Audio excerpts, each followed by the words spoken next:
안녕하세요. 발성교수법 강의를 하게 된 주빌리 보이스의 키 큰 사람입니다. 이 강의는 기존 유튜브에 많은 짧은 팁 중심의 컨텐츠가 아니라 보다 더 깊은 이야기를 나누려고 제작된 강의입니다. 대학에서 전공을 하는 학생들이 들어야 하는 내용 정도의 수준으로 컨텐츠를 제작하고 제공하려고 노력할 터이니까 많은 관심을 가져주시기 바랍니다. 첫 번째 발성교수법의 정의입니다.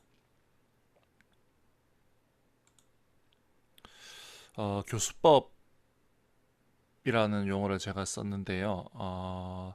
제가 여기서 노래 잘하는 방법 혹은 가창 기법, 발성법이라는 용어를 쓰지 않고 제가 교수법이라고 용어를 쓴 이유는 교수법의 정의에 대해서 표준국어대사전에서는 학문이나 기회를 가르치기 위한 체계적인 지식과 기술이라고 정의하고 있습니다. 한편 두산백과에서는 보다 인문학적 관점에서 접근을 하고 있는데 근대과학적이라는 표현을 사용하고 있습니다. 어, 아무튼 뭐 정리해 보면 여기서 그 정의 중에 두 번째 정의 같은 경우에는 좀 중요한 개념으로 이제 계몽 시대 이후에 체계화되고 확립된 교육학적인 인문학적인 개념을 포함하는 내용입니다. 어찌됐든 이 교수법이라는 거는 교사를 위한 학문이라는 뜻입니다.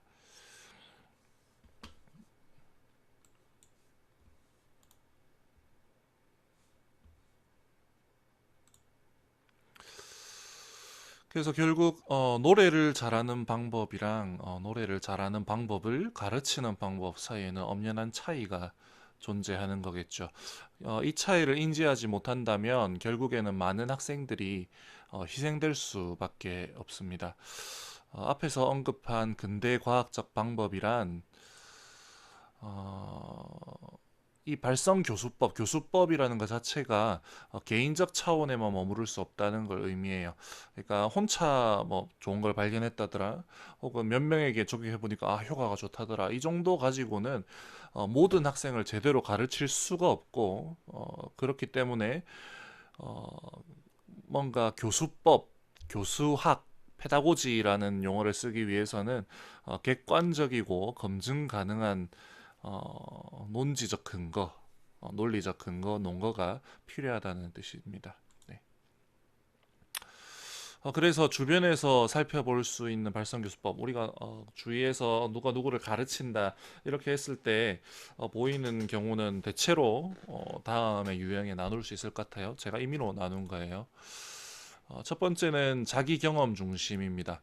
제일 안 좋은 방법인데요. 자기 경험에만 의존하는 거예요. 이거는 주로 타고난 가창자인 경우 그런 사람이 남을 가르칠 때 많이 살펴볼 수 있는데 이런 경우에는 결국 주위 사람들을 보면 결국에는 나는 되는데 왜 넌 안 돼? 이렇게 말하게 되는 것 같아요. 예.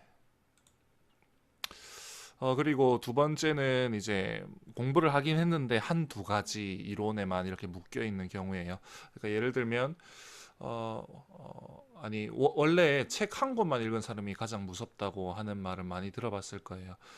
이 경우에는 어, 무지한 독선에 빠지기가 무척이나 쉬워요. 그래서 그리스 신화에 제가 여기 프로크루스테스의 침대라고 이렇게 써놨는데 이게 뭐냐면 그리스 신화에 나오는데 어, 침대의 크기에 맞춰서 여행객의 숙박하는 여행객의 키를 뭐 다리를 자르기도 하고 몸을 잡아 당기기도 하고 그렇게 해서 죽이는 신화 속의 인물이 프로크루스테스라는 사람이 있는데 그 오류에 빠지기 쉽다는 거죠. 즉 어떤 현상을 보고 자기가 알고 있는 이론에 맞춰서 어, 현상을 해석하는 거예요.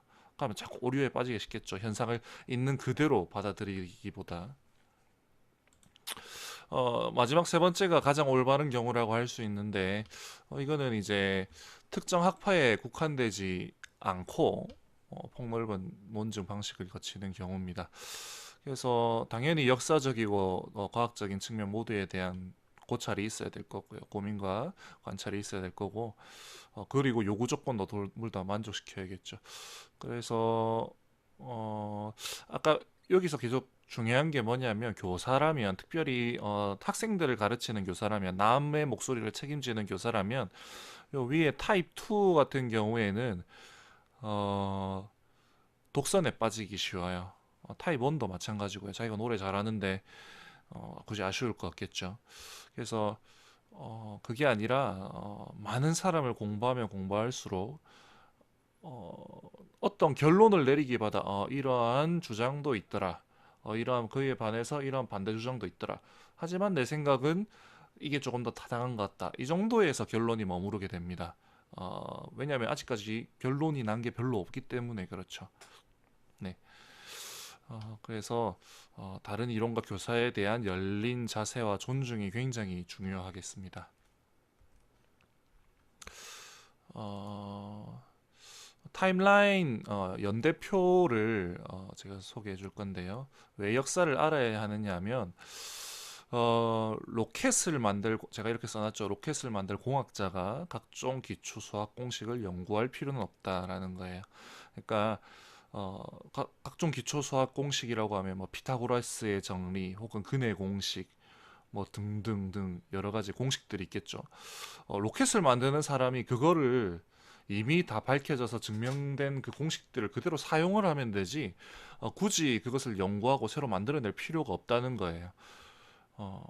그죠? 그러니까 예를 들면 이제 어떤 발성 관련된 이론을 이제 우리가 공부를 하면서 새로운 거 발견을 할 수도 있지만, 그게 옛날부터 어떤 시대를 거쳐서, 제가 지금 연대표를 이렇게 써놨는데, 이렇게 시대를 거쳐서 1600년대 15세기부터 해가지고 이렇게 쭉 내려오면서 17세기 18세기부터 해서 쭉 내려오면서 이게 굳이, 예, 그래요, 굳이 과거에 발견된 내용들을 새로 발견할 필요는 없다는 거죠. 그렇다면 과거에 무슨 내용들이 있는지를 공부해야 되는 거예요. 그리고 나중에 우리가 새로운 것을 발견한다 하더라도 그게 어떤 맥락 속에서 어떤 배경을 가지고 거기서 연속성을 가지고 새로운 연구가 진행돼서 발견이 되고 새로운 이론들이 나와야지, 뭔가 새로 짠 하고 나타나는 경우는 거의 없기 마련입니다. 이게 굳이 발성 교수법뿐만이 아니라 학문이라면 당연한 거죠, 당연한 거. 그래서 어떤 걸 새로 나오면 그 근거가 뭐냐?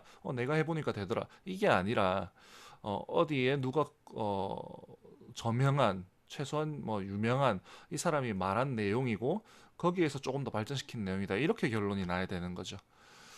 어찌됐든 그런 요 우리가 여기서 알아야 되는 거는, 그 기초 수학 공식에 해당되는 내용들이 적어도 17세기부터 벨칸토 시대라고 부르는 17, 18세기를 거쳐서 근대, 현대, 최근에 21세기 이르기까지 계속 연속성을 가지고 있는 역사가 있다는 겁니다.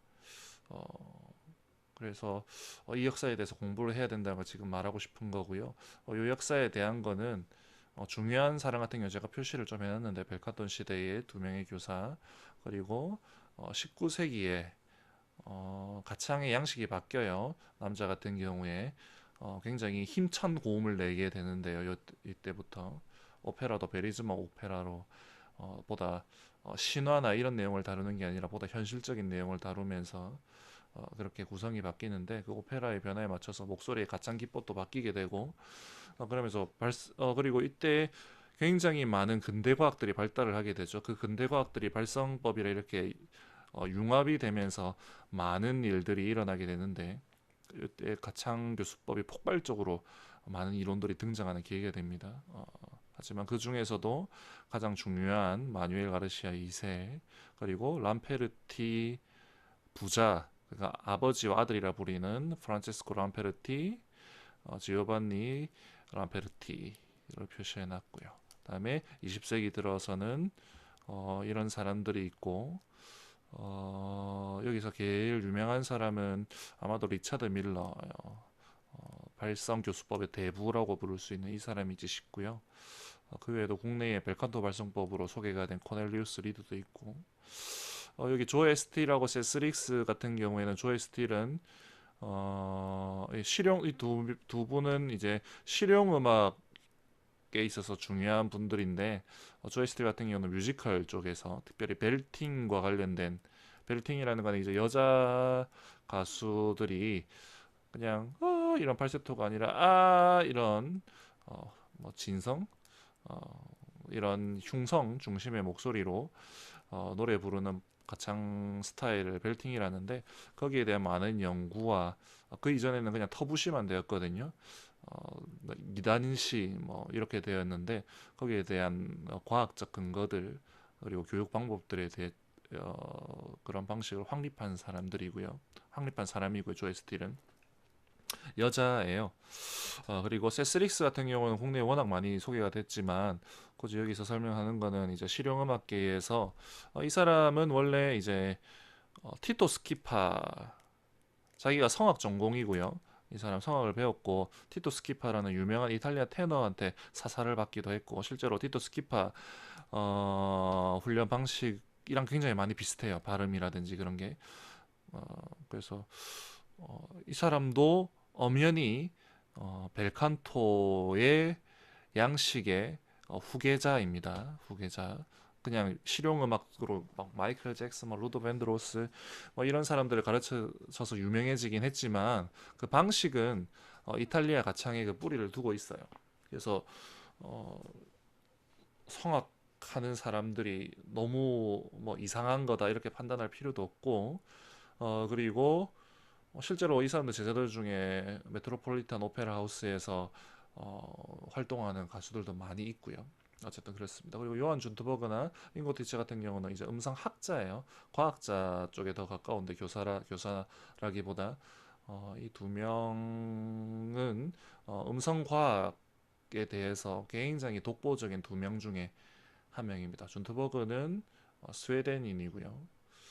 잉고티치 같은 경우는 최근에 뭐 제일 두드러지는 음성 과학자가 아닐까, 가장 권위가 있고 그렇게 봅니다. 어찌됐든 뭐 이런 부분은 한 명씩 한 명씩은 기회가 닿으면 별도로 자세히 다루도록 하겠습니다.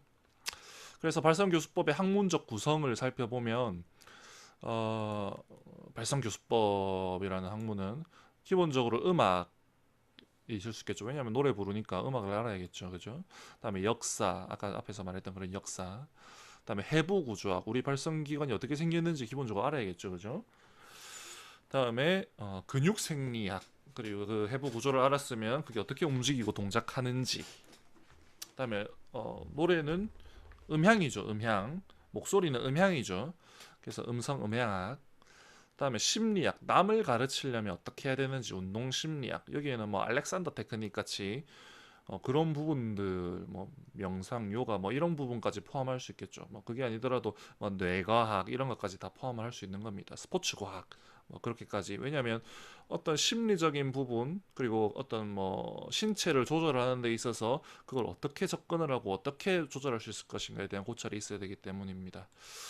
그다음에 신경생리학이라든지 발생학 이런 거는 조금 더 근본을 살펴보기 위해서 반드시 필요한 거고요. 왜냐하면 신경을 통해서 결국 조절되니까, 신경적으로 나중에 제가 한번 설명을 하겠지만 어떤 계통에 속해 있는지가 우리가 그걸 조절할 수 있는 메소드, 솔루션을 제공하는 데 있어서 굉장히 중요한 근거가 되기도 합니다. 발생적으로도요. 맨 처음에 어느 계통에서 우리가 신체 조직이 발현이 됐는지 이런 것 등등 추후에 자세히 다루도록 하고, 기타 등등 여러 가지 많은 내용들이 여기 포함될 수 있겠죠. 네.